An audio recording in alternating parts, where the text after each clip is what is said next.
So alam nyo ba kung ilang cc ang ini-start nitong lithium battery? Napakagaang nito. Napakagaang. Ini-start nito ay 500 cc.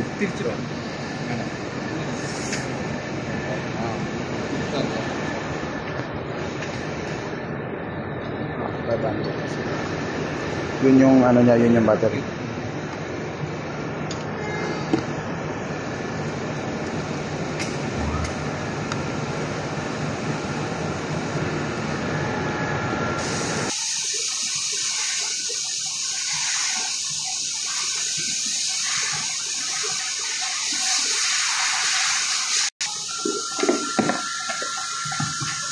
Now we start.